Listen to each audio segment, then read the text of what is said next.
channel. Kali ini Rizda akan berbincang-bincang terkait derivatif. So, teman-teman jangan kemana-mana ya, ikutin terus videonya Rizda sampai selesai. Apa sih yang dimaksud dengan derivatif? Derivatif merupakan kontrak finansial antara dua atau lebih pihak-pihak untuk membeli atau menjual aset yang diperdagangkan pada waktu dan harga yang disepakati bersama oleh pihak penjual dan pihak pembeli. Nilai atau peluang keuntungan derivatif sangat tergantung pada kinerja underlying. Nah, derivatif yang terdapat di bursa efek saat ini adalah derivatif keuangan. Apa sih yang dimaksud dengan derivatif keuangan? Derivatif keuangan adalah suatu instrumen derivatif yang mana variabel yang mendasarinya adalah instrumen-instrumen keuangan. Instrumen keuangan itu sendiri dapat berupa saham, obligasi, indeks saham, indeks obligasi, mata uang, tingkat suku bunga, dan instrumen-instrumen lainnya. Instrumen derivatif ini biasanya sering digunakan oleh para pelaku pasar sebagai sarana untuk melakukan lindung nilai atas portofolio yang mereka miliki, guys.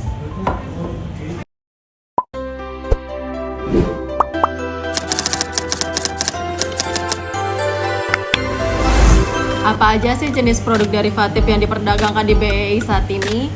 Nah, produk derivatif yang diperdagangkan di BEI saat ini sudah ada 4 jenis loh, guys. Yang pertama ada IDX LQ45 Future, yang kedua ada IDX 30 Future, yang ketiga ada Indonesia Government Bond Future, dan yang terakhir ada Basket Bond Future. Yuk kita simak bareng-bareng penjelasan masing-masing produk tersebut. Yang pertama ada IDX LQ45 Future. Nah, sebelumnya saya akan jelasin dulu nih, future itu apa. Future adalah kontrak untuk membeli atau menjual suatu underlying yang dapat berupa indeks, saham, obligasi, dan lain-lain di masa yang akan datang. Sedangkan IDX LQ45 Future merupakan suatu perjanjian yang mewajibkan para pihak untuk membeli atau menjual sejumlah underlying pada harga dan dalam waktu tertentu di masa yang akan datang. LQ45 Future sendiri menggunakan underlying index LQ45, yang mana LQ45 yang telah dikenal sebagai benchmark saham-saham di pasar modal Indonesia, guys. Di tengah perkembangan yang cepat di pasar modal Indonesia, indeks LQ45 dapat menjadi alat yang cukup efektif loh dalam rangka melakukan tracking secara keseluruhan dari pasar saham yang ada di Indonesia. Apa aja sih manfaat IDX LQ45 Future? Nah, yang pertama, IDX LQ45 Future bermanfaat sebagai instrumen lindung nilai atas kerugian pada portofolio saham akibat penurunan nilai portofolio. Yang kedua, dengan memiliki IDX LQ45 Future, kita bisa mendapatkan imbal hasil lebih tinggi dengan modal yang relatif sama atau relatif lebih kecil.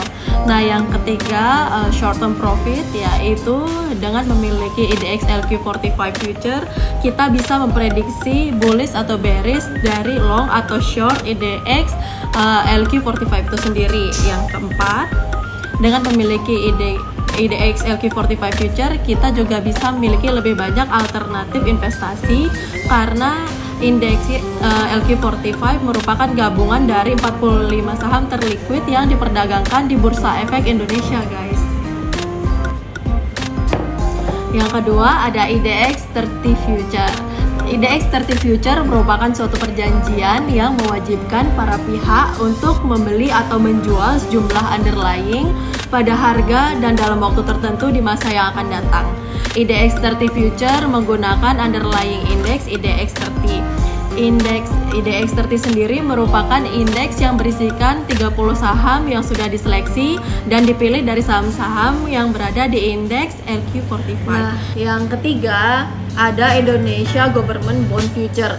Indonesia Government Bond Future ini biasanya kita sebut sebagai kontrak berjangka surat utang negara. Indonesia Government Bond Future ini adalah suatu perjanjian yang mewajibkan para pihak untuk membeli atau menjual sejumlah surat utang negara pada harga dan dalam waktu tertentu di masa yang akan datang. Mengapa sih IGBF dibutuhkan? IGBF dibutuhkan di pasar primer maupun pasar sekunder, guys. Nah, kalau di pasar primer, IGBF berguna untuk yang pertama, Apabila terjadi kenaikan suku bunga, hal ini dapat mengancam keberlanjutan dari kebijakan fiskal.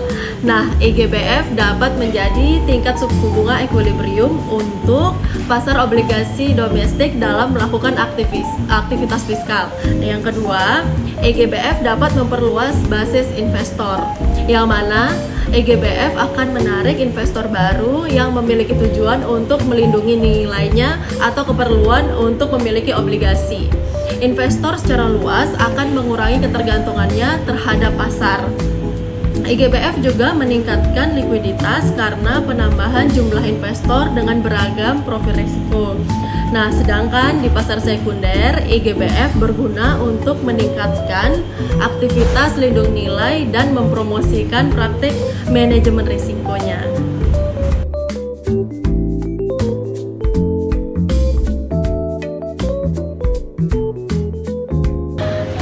Yang keempat, kita akan membahas tentang basket bond future. Basket bond future atau yang biasa kita sebut kontrak berjangka merupakan kumpulan surat utang negara atau yang disingkat dengan KBS-SUN adalah suatu perjanjian yang mewajibkan para pihak untuk membeli atau menjual sekumpulan surat utang negara pada harga dan dalam jangka waktu tertentu di masa yang akan datang.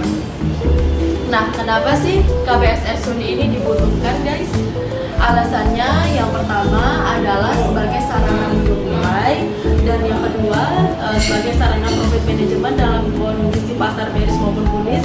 Yang ketiga, memperluas basis investor, yang mana KBS-SUN akan menarik investor baru yang memiliki tujuan untuk lindung nilai, dan KBS-SUN akan meningkatkan likuiditas karena penambahan jumlah investor dengan beragam profil risiko. Nah, itu tadi